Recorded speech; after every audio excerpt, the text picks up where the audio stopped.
قاری طیب صاحب رحمۃ اللہ علیہ نے فرمایا اللہ کے نبی صلی اللہ علیہ وسلم کے سینکڑوں معجزات ہیں، لیکن ہر صحابی اللہ کے نبی کا ایک معجزہ ہے۔ ہر صحابی اللہ کے نبی کا ایک معجزہ ہے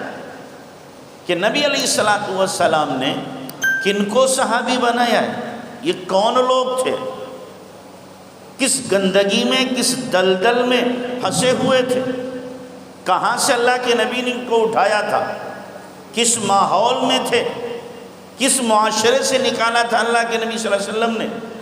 کن بد اخلاقیوں کا شکار تھے، شرک و بت پرستی کے کس گھنونے ماحول میں وہ مبتلا تھے، نبی علیہ السلام نے وہاں سے نکالا، جن کو زندگی گزارنے کا سلیقہ نہیں تھا، جن پر حکومت کرنے کے لیے کوئی تیار نہیں تھا۔ یہ وہ تھے کہ اولاد اگر زیادہ ہو جائے تو ذبح کر دیتے تھے، بیٹیوں کو تو ذبح کرتے ہی تھے، بیٹوں کو بھی اگر مان لو 4 بیٹے ہو گئے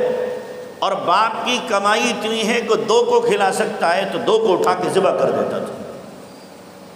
یہ نہیں کہ بیٹے سارے باقی رکھیں، نہیں، اگر زیادہ ہوئے اور گنجائش کم ہے، معاشی تنگی ہے تو 2 کو ذبح کر دیا، ہم 2 کو کھلا سکتے ہیں، اس لیے کہ رب رزاق اپنے آپ کو سمجھتے تھے۔ اسی لیے قرآن نے یہ نہیں کہا کہ تم بیٹیوں کو ذبح نہ کرو، بیٹوں کو باقی رکھتے ہو، بیٹیوں کو ذبح کرتے ہو، روزی کا مسئلہ، بلکہ قرآن نے کیا کہا، نحن نرزقکم وإیاہم، ہم تمہیں بھی روزی دیتے ہیں اور تمہاری اولاد کو بھی روزی، چاہے وہ مادہ ہو چاہے وہ نر ہو، لڑکی ہو یا لڑکا ہو، دونوں کو ہم دیتے ہیں۔ تم اپنے آپ کو رزاق کیوں سمجھتے ہو کہ روزی ہم دیں؟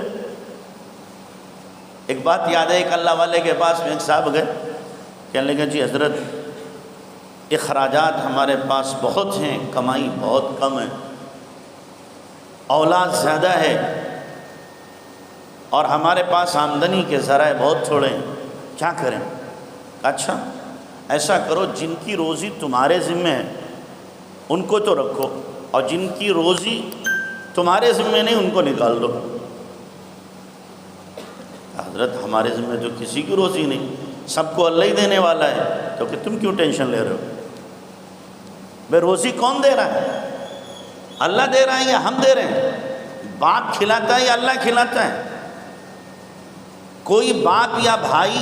یا بیٹا یا شوہر یہ ذہن میں اپنے خناس بھرے ہوئے ہے کہ میں کھلا رہا ہوں، تو یاد رکھنا وہ کیا ہے، اپنے کو رزاق سمجھ رہا ہے کہ میں رزاق ہوں، میں روزی کھلاتا ہوں۔ روزی دینے والی ذات اللہ کی ہے، اور جب بچہ پیدا ہوتا ہے، ماں کے پیٹ میں ہوتا ہے تو اسی وقت اللہ اس کی روزی لکھ دیتا ہے۔ تو بہرحال صحابہ کرام تھے کیا کہ بچوں کو ذبح کرنے والے، اولاد کو اپنے ہاتھ سے زندہ درگور کرنے والے۔ اللہ کے نبی صلی اللہ علیہ وسلم نے وہاں سے اٹھایا